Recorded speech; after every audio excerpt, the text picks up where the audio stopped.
Executive Director of WomenSV, and we're going to be talking about different forms of domestic violence. Welcome, Ruth. Thank you so much, Kendra. What a pleasure. What an honor to be with you.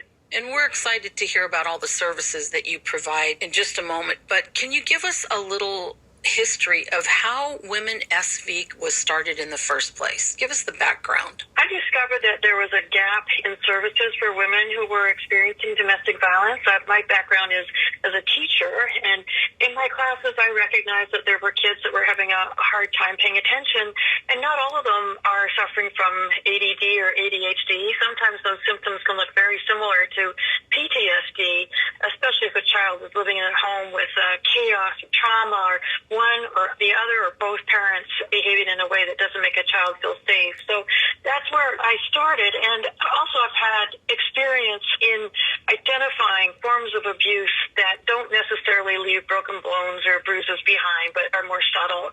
It felt to me like the system was having a hard time recognizing what this more subtle form of abuse looked like in the survivors who were experiencing it and protecting survivors from it going forward. So I took my concerns after having worked at Stanford Center for Disease Prevention, and I had created a program there that was designed to raise awareness about eating disorders in young people, and I'd gone out into the school district and taught it. And I took that same model that I'd learned there, interviewing a number of providers in the field, this time of domestic violence, and exploring my hypothesis that there's a gap in services for women experiencing more subtle forms of abuse in middle to upper income areas. There's a gap in awareness in general in our community about these more subtle forms of abuse. And there's a lack of awareness even amongst providers, doctors, lawyers, therapists, court staff, law enforcement officers in recognizing more subtle forms of abuse and how they can be just as deadly as the other more obvious forms. Because I identified and kept validating my theory that there were these gaps in services in our community, I was able to get support from the Los Altos Community Foundation to provide a little bit of initial funding for my program, invested my own life savings in it for the first several years, but got a small grant to start the program, and then basically supported it myself for the first several years to get it off the ground. And then in 2017, it became my own independent 501c3 as Women of Silicon Valley, WomenSV. And in the past 12 years, I have served over 1,400 domestic violence survivors experiencing these more subtle forms of abuse, not just in the Bay Area, but across the country. Well, it's great that you've branched out and that you are able to help women across the country. And we'll talk about the more subtle forms of abuse. I think that we as a community think that if you can't see it, you can't see the marks, that it doesn't happen. And like you said, the more subtle forms are probably harder to not only recognize, but to treat as well. What about your personal history, Ruth? What made you want to get into this arena so dramatically? Well, I think my life has led me to this point. I don't think we get through this life unscathed, but it's a question of what we do with the life experiences we've had. I had a childhood that was difficult, and I've had several relationships in my life that have been difficult. And I think through my life experience, I've learned what physical abuse looks like. I've learned what emotional abuse looks like. I've learned what very obvious forms of abuse look like, name-calling and intimidating, frightening you, threatening you, making you feel physically unsafe. But through other life experiences and relationships in the course of my 67 years on this planet, I have learned what more subtle forms of abuse look like as well. So someone who appears to be very supportive and wanting to help and guide you and lift you up as long as things are going his way. And if there's a difference of opinion or an objection to something that somebody said, suddenly the atmosphere changes. Even if there's no swearing, no name-calling, no yelling, there's a sense that the atmosphere has changed and it doesn't quite feel as emotionally safe as it did before.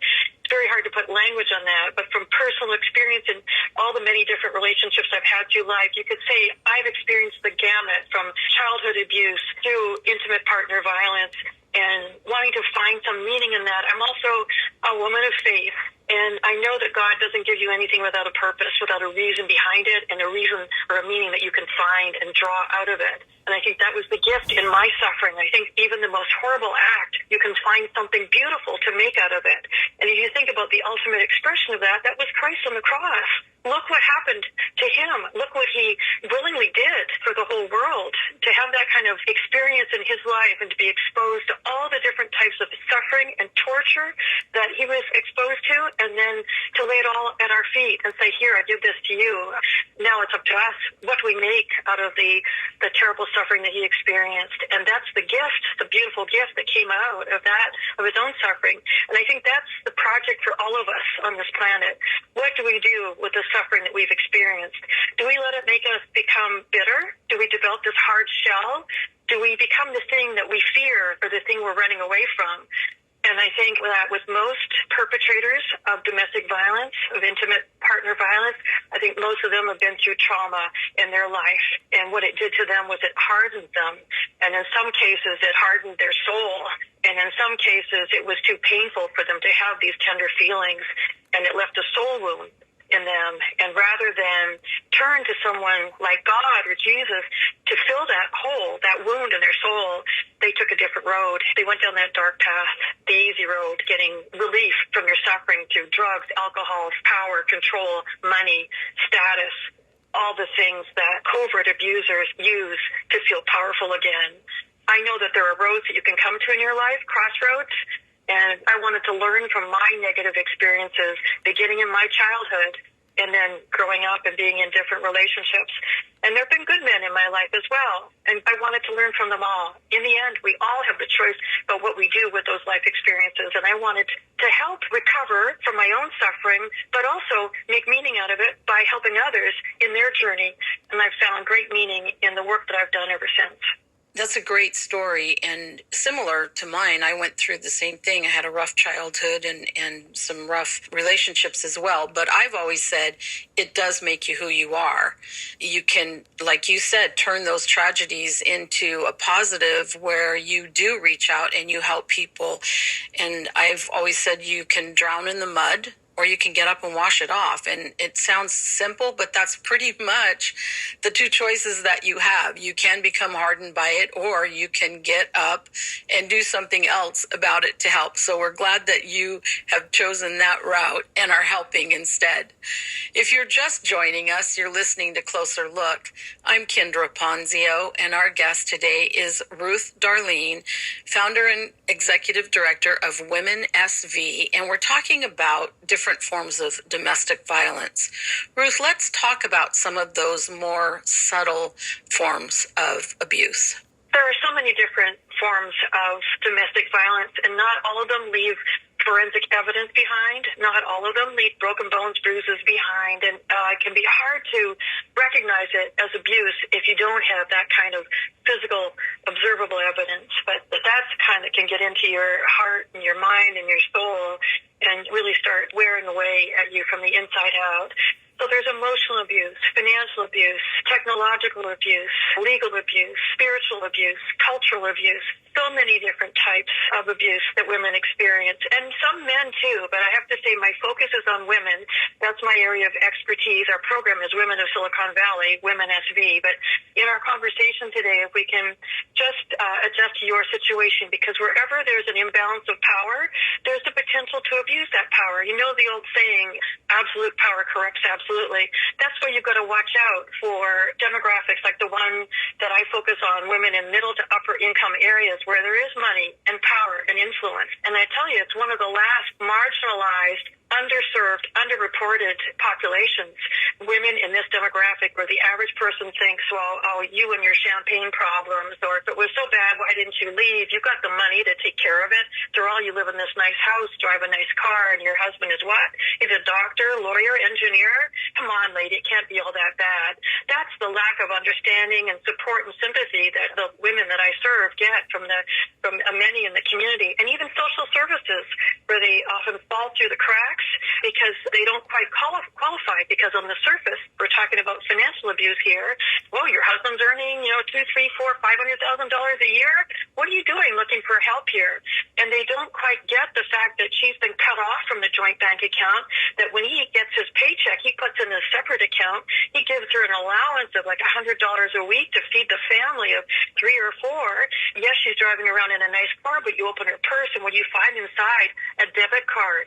When she goes to a store to buy groceries, she lines up with other people in line. Then the clerk tallies up whatever she's bought, gives her the bill, and when she goes to pay with her debit card, she's finding that there's no funds in the account. She steps out of line, calls her husband, says, here, I'm going to text you or send you a photo of the receipt. This is what the items are that I'm buying. He puts just exactly that amount in the account. She goes, lines up again, and pays for the groceries, and then is back to zero balance on the debit card. This is what people don't see from the outside as she gets into her nice car and goes home to her nice house. And even if she's earning a living outside the home, often she's compelled to turn that money over to her partner. That's tragic. And then what about some of the other more subtle forms? Let's talk about some of those. Yes, let's talk about emotional abuse, psychological abuse. So let me first say that anything in the hands of a covert abuser can become a weapon, even charm. Even charm. With so many of my ladies, I say ladies because I want to sort of enforce the notion that we are women first, and then we are all these other things in our lives. And as women, we are taught to cross our legs and fold our hands and say yes, no, and be polite and accommodating. I want to elevate that term to be like, let's take charge of our femininity. Let's be excited about being women and ladies, and however we want to refer to ourselves, but take our feminine power back. The ladies, the women that I work with, so many of them start off saying how charmed they were by what became their intimate partner. He was so charming. He was so charismatic. He swept me off my feet. There are these grand gestures like tipping the waiter $50 or taking her to a very nice restaurant, buying her 2 dozen roses, after a date, and showing up at her office with a little box of candies or sending another little gift to her office, or texting her multiple times a day just to say, I so enjoyed our time last night. You're such an amazing person. You're just the smartest woman I've ever met. Over time, as he's sort of building her up and making her feel like she is God's gift to him, she's starting to feel like he is her dream come true. Everything she's ever wanted in a man. Like, he's charming, he's funny, he's well-to-do, he's financially self-sufficient, lives in a nice home. Like, he's checking all the boxes, and wouldn't Mama be proud? But we have to take a closer look at the criteria that we are teaching our children to look at when they are selecting a mate. Often we spend more time looking for a house or a dress than we do looking for a partner. It's important to be very careful who you go out with when you're finding people online, because there's no vetting of their criminal background when these people are signing up on their dating profiles. And it is kind of a jungle out there. You could start off with somebody who is very charming and charismatic, and you got this new software and you're trying to install it in your computer, and you're not technically savvy because you're an English teacher and he's a cybersecurity expert. Well, why wouldn't he want to help you make your computer safer and put these things in place for you? It makes sense. And in a regular relationship that begins with the assumption that both parties will be acting in good faith, that's fine. Division of labor makes sense in dating relationships and in marriage, where the two become one.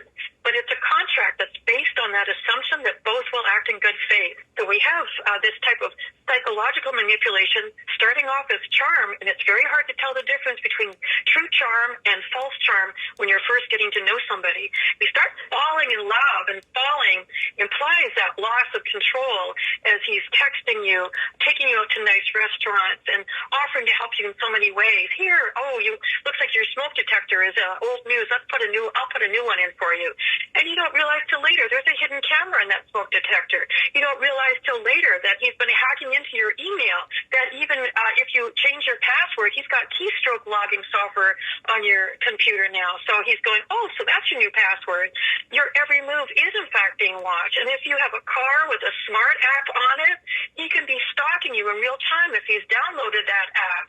And so many women, when they go to later report that they fear that their every move is being watched, their conversations are being monitored, if you tell the wrong person in a position of power, whether it be law enforcement, a physician, or a therapist, you could wind up on a 5150 psychiatric hold, being made to feel and look and be diagnosed as delusional,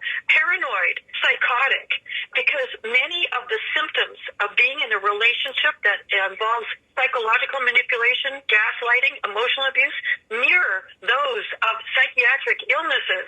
And unfortunately, many therapists are not taught to recognize signs of coercive, controlling behavior or covert abuse.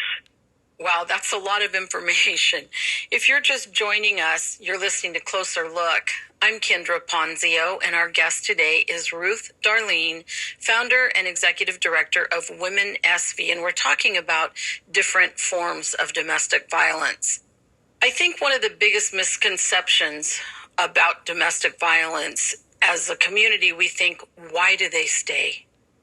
And I'm sure that's a question that you get all the time too. So can you answer that for us? Why do women stay, or victims stay, in abusive relationships? Yeah, many domestic violence survivors balk at the term victim because they don't want to be thought of as having a victim mentality. But when I use the term victim, I'm referring to crime victim.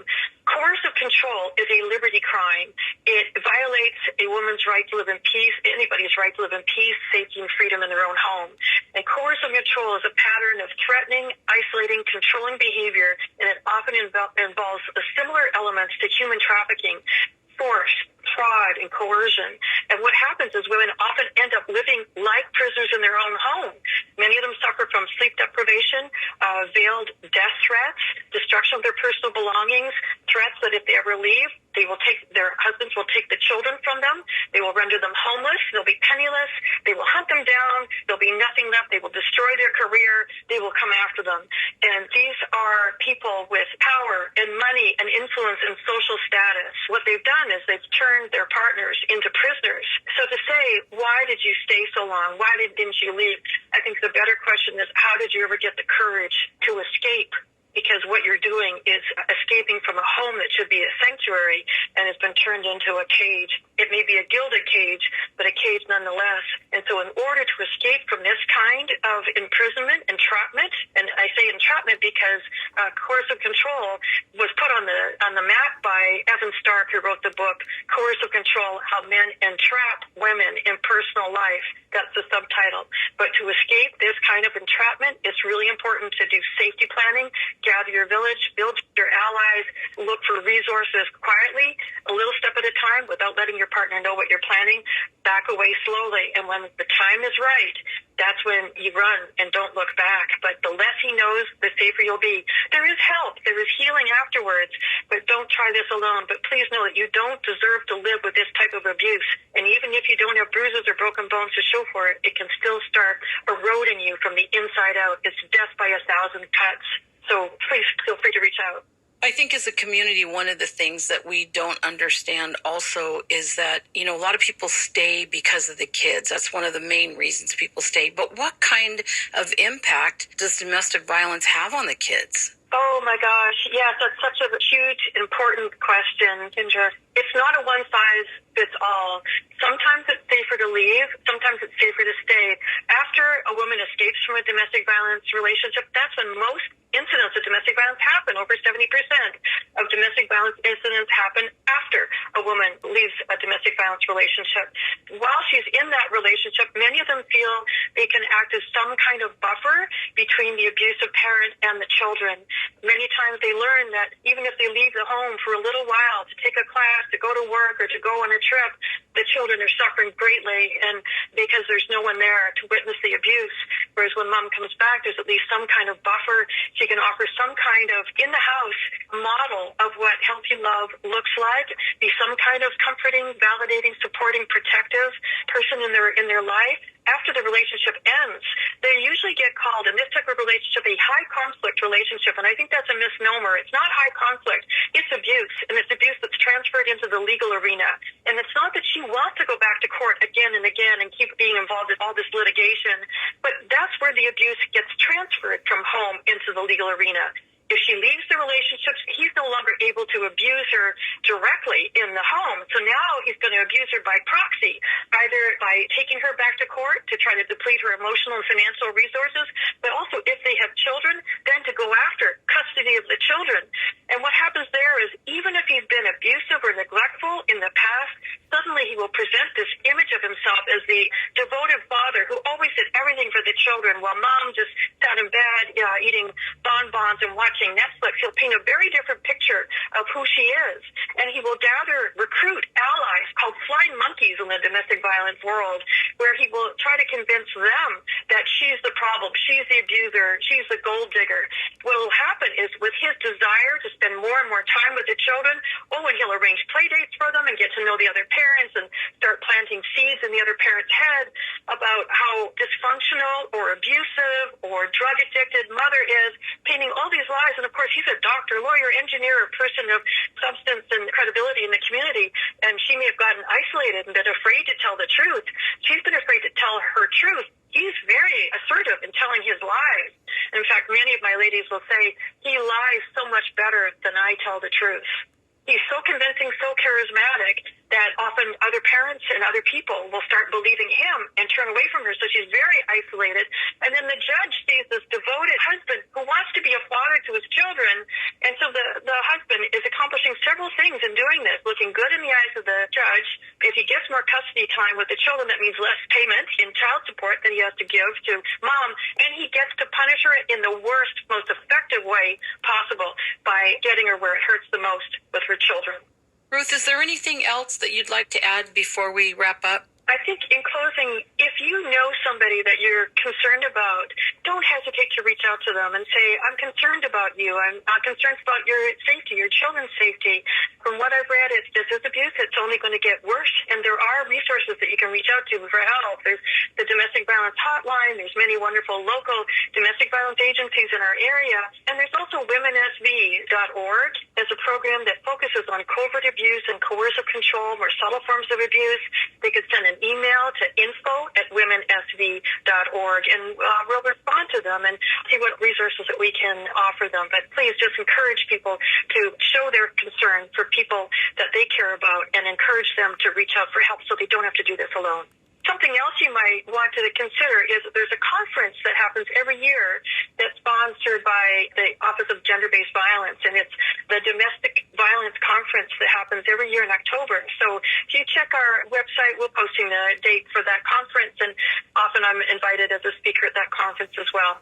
Give us your website one more time. The website is WomenSV.org. So S for Silicon, V for Valley, women is plural, and it's all smushed together, WomenSV.org. Please don't hesitate to check out our social media. We have a wonderful social media campaign that we're rolling out with TikTok, Instagram, Facebook. Look at Overcome Covert Abuse. If you are listening to this and feeling like you are identifying with anything that we've talked about, please reach out to your local domestic violence agency, or please send an email to info@womensv.org, and we'll do everything we can to help you. You don't have to do this alone. You deserve to live in peace and safety and freedom in your own home, and there are resources that can help you get there. Thanks for listening to Closer Look. And thanks to our guest, founder and executive director, Ruth Darlene. For more information on WomenSV, email us at closerlook@klove.com. That's closerlook@klove.com. For Closer Look, I'm Kendra Ponzio. This has been K-Love Closer Look.